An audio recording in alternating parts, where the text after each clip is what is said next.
보면은 면적과 높이, 층수 키워드예요. 대지 면적, 건축 면적, 바닥 면적, 연면적. 자, 여기 있는 요 네 가지의 면적과 관련된 내용을 먼저 기억하면 되는데요. 일단 대지 면적은 꼭지점에서 꼭지점 문제라고 그랬습니다. 그래서 수평, 투영 면적으로 전제가 된다 그랬죠. 자, 그런데 건축 면적, 바닥 면적, 연면적은 건축물이 있기 때문에 전부 다 이런 중심선을 기준으로 한다 이렇게 생각하시면 돼요. 그런데 대지 면적을 우리가 공부하는 이유는 면적에서 뺀다 안 뺀다 이게 중요한 거고, 그래서 대지 면적에서 빠지는 경우는 소요너비 미달 문제입니다. 자, 우리가 소요너비 미달과 관련되어 있는 것은요, 결국은 양쪽에 대지가 있는 경우에 대해서는 소요너비의 2분의 1이라고 그랬죠. 한쪽에 대지가 있는 경우는 소요너비만큼이라고 그랬습니다. 그러면서 빠지는 부분이 있었고, 그때 비로소 제외된다 이렇게 보시면 되겠고, 또 하나 빠질 수 있는 것은 공계획입니다. 그죠? 뭐 도로를 만든다든가 그러면서 내 땅이 약간 포함이 되는 경우 있죠. 그런 경우에도 역시 면적에는 빠진다 이렇게 보시면 되겠고요. 건축 면적과 관련되어 있는 것은 둘 다 공통적인 것이 1m 후퇴한다는 사실이 공통적인 겁니다. 그러면 기본적으로는 1m 후퇴하는 건데요. 그런데 건축 면적에서는 바로 후퇴하는 면적이 좀 큰 게 더 있다는 거죠. 그게 바로 한옥은 2m, 사차는 4m, 그리고 축사는 3m, 그리고 우리가 자동차 충전소 같은 이 시대에 태어난 것은 2m라고 이야기를 했죠. 그러고 나서 땅에서 1m 이하인 부분들은 또 역시 빼주겠다 이렇게 보시면 돼요. 위에서 볼 때는 뭔가 건물이 하나 있는 것처럼 보이지만 아래 가서 봤다면 그냥 1m 이하로서 뭐 계집이 하나 있다든가 이런 경우라고 생각을 하시면 되겠죠.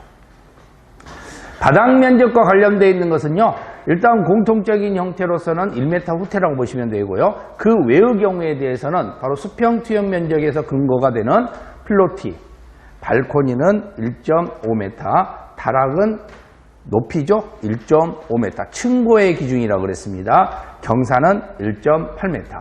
일상 사용시설이라든가 착한 일, 이런 거 다 제외된다고 생각하시면 됩니다. 그래서 조경시설 같은 경우라든가 아니면은 지하 주차로 경사로 문제라든가 아니면은 뭐 의료 수거함 문제라든가 이런 부분들은 다 빠진다 이렇게 보시면 되겠고요.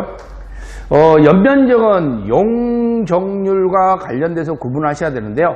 용적률 그러면 지하층이 포함됩니다. 그런데 용적률을 계산할 때는 지하층이 빠진다는 사실입니다. 지상층 주차장, 고층 피난구역, 11층 이상의 경사 대피 공간이 빠진다. 항상 높이를 계산할 때는요, 층고를 기준으로 하고 그 층고와 관련되어 있는 것은 윗면부터 윗면까지라는 사실이죠. 층수를 구분할 수 없다. 그럴 경우에는 바로 4m마다 하나의 층으로 봅니다. 자, 그러다 보니까 물탱크라든가 피레침이라든가 국기계양대라든가 이런 경우도 다 높이 안에 포함되어 버릴 수 있어요. 그래서 그것을 없애려면은 바로 건축 면적을 기준으로 해서 8분의 1 이하인 경우는 12m까지는 빼주겠다는 겁니다. 85제곱미터 공동주택이 있는 경우는요, 물탱크가 클 수밖에 없기 때문에 그때는 6분의 1까지 해서 12m를 빼주겠다 이렇게 보는 거고요. 그 다음에 일조권 문제가 발생을 하는데요. 일조권이라는 것은 햇볕을 보는 경우고, 햇볕을 보는 경우에는 두 가지 형태죠. 전용과 일반 주거지역의 형태에서 이루어진다고 보시면 됩니다. 자, 그때는 전용과 일반 주거지역 형태에서는 10m 이하에서 판단이 되고요. 그때는 1.5m 이상 부분이다라고 보시면 되겠죠. 이것은 10m 이하는 1.5m만 10m 초과돼 버리면 어떻게 하느냐? 전체 높이의 2분의 1 이상 떨어져라. 이것은 그냥 약속이라고 보시면 되겠고요. 두 동 간의 높이지 않는데 두 동이 나왔다 그러면은 일반이나 중심 삼각지역 그리고 2층 이하 이런 식으로 파악을 하시면 되겠죠. 자, 그 다음에 높이 원칙은 2배 이하가 되는데 준주거, 근린 이 경우에는 4배 이하가 되더라. 이렇게 여러분들이 구분을 하시면 됩니다. 이게 면적과 층수가 관련된 내용이었고요. 문제도 이제 이렇게 나오는 거죠. 자, 익힘장 18번 보시면은 여기는 지금 현재 구성될 수 있는 부분은 건축 면적이라는 걸 여러분이 동그라미 쳐야 되고요. 건축 면적 그러면 당연히 무슨 선이다? 중심선이다. 당연히 외벽 중심선 이렇게 보시면 되죠. 자, 니은번은 생활 폐기물 보관함 동그라미 치면 되고, 이건 꼭 있어야 될 시설이기 때문에 바닥 면적에 산입하지 않는다라고 보시면 되고요. 자, 디귿번은 연면적에 동그라미를 쳐놓고 연면적에서는 용적률을 찾게 되는 거고 용적률이 찾게 되면은 빠져야 될 부분이 있었죠. 그때는 당연히 피난 안전구역은 산입하지 않는다 이렇게 보는 거고요. 자, 리을번은 일조권 문제 나오고 일조권 문제가 나오면 두 개 지역 문제가 발생합니다. 전용 주거지역과 일반 주거지역. 그러면은 동그라미가 되겠죠. 자, 그리고 미음번은 일반 상업지역이라는 게 현재 나와 있는데 근데 여기서는 두 동 간의 문제가 되고 두 동 간의 문제와 관련되어 있는 경우에는 일반 상업지역과 중심 상업지역은 해당되지 않는다. 이렇게 파악을 하시면 되겠죠. 그러면 여기에서 옳은 것은 기역번과 그리고 디귿번, 리을번 세 개가 옳은 문구다. 이렇게 여러분들이 구분을 해주시면 되는 겁니다. 건축 특치 키워드를 보시면요. 그 건축 특치 키워드 형태에서는 첫 번째는 특별 건축구역 지정을 봐야 되고 특별 건축구역 지정과 관련되어 있는 내용에서는 자, 국토교통부 장관이라든가 시도지사 문제점 기억을 꼭 하시면 되는데 국장이 지정하는 경우는 국가적 행사, 시도지사가 지정하는 것은 지방적 행사입니다.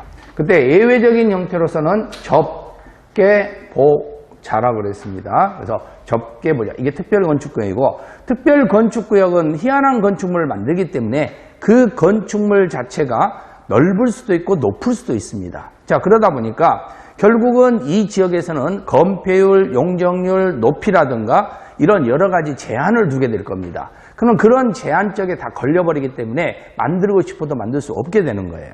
그래서 이런 것을 싹 다 풀어줘야 된다는 겁니다. 그래서 건폐율이라든가 용적률이라든가 높이라든가 우리가 또 나무를 심어야 된다는 적용 의무라든가 그리고 공개공지 문제라든가 일조권 문제라든가 이런 부분들에 대해서는 전부 배제화 시켜주자 이렇게 보시면 되는 거고요. 자, 통합 적용되는 경우인데 통합 적용되는 것은 바로 공원에다가 미술품이나 주차장 형태를 한다고 그랬죠. 그래서 공, 주, 미 이렇게 여러분들이 기억을 하시면 됩니다. 특별건축구역의 지정 해제는 5년의 형태로 보시면 되고 특별하면 5년이다 이렇게 이야기를 했습니다. 자, 건축협정과 관련되어 있는 것은요. 일단 전원의 합의 문제가 있고 그리고 폐지는 과반수 동의 문제 정도 보시면 되고요. 자, 그 다음에 건축협정과 관련되어 있는 것은 건물을 합치는 거죠.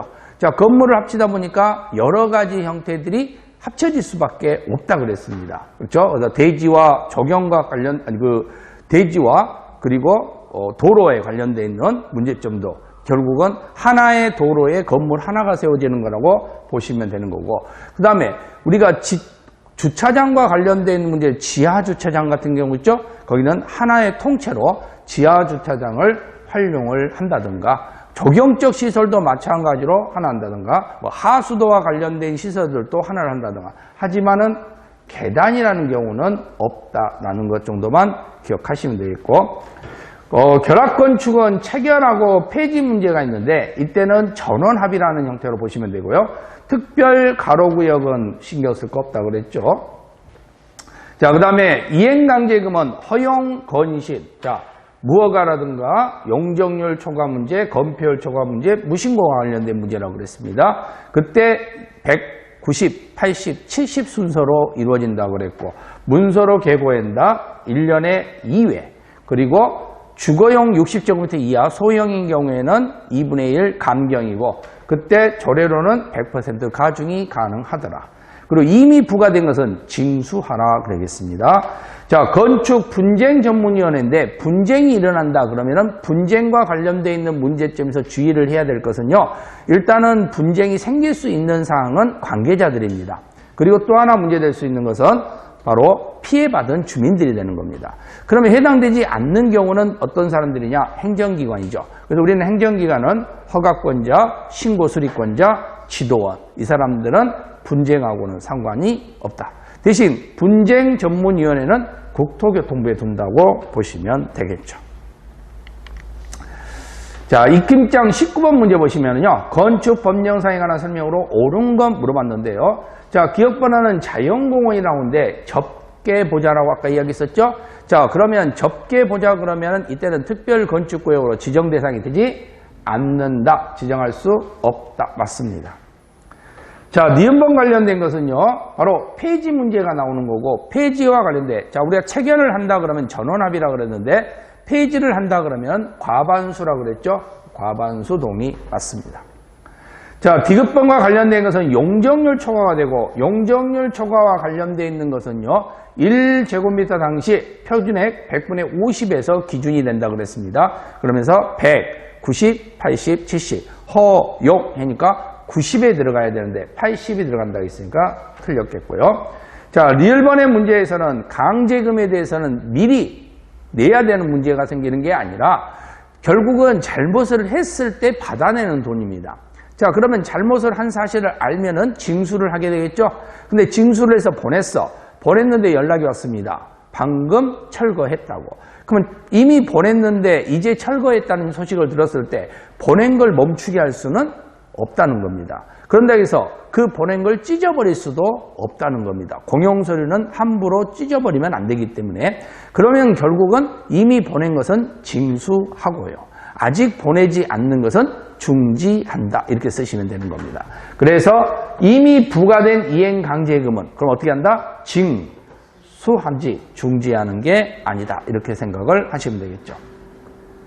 자, 미음번은 바로 분쟁과 관련된 문제가 생기는 거고, 분쟁과 관련된 문제에서는요, 공기관은 빠진다 그랬잖아요. 그러면 허가권자라든가 신고권자라든가 지도원이 나오면 안 된다 그랬죠. 근데 여기가 허가권자 나왔으니까 X다. 이렇게 구분을 해 두시면 되는 겁니다. 자, 그러면 여기서 옳은 것은 기역번과 니은번 이 두 개의 문장만 옳은 문장이 된다. 이렇게 여러분이 정리를 해 두셔야 되겠죠. 그래서 익힘장을 하나하나 익혀라는 겁니다. 그래서 여기 있는 문구를 보고 아, 여기선 이걸로도 바꿨을 때는 이렇게 되겠지라는 것까지 정리를 할 수 있어야 되겠죠.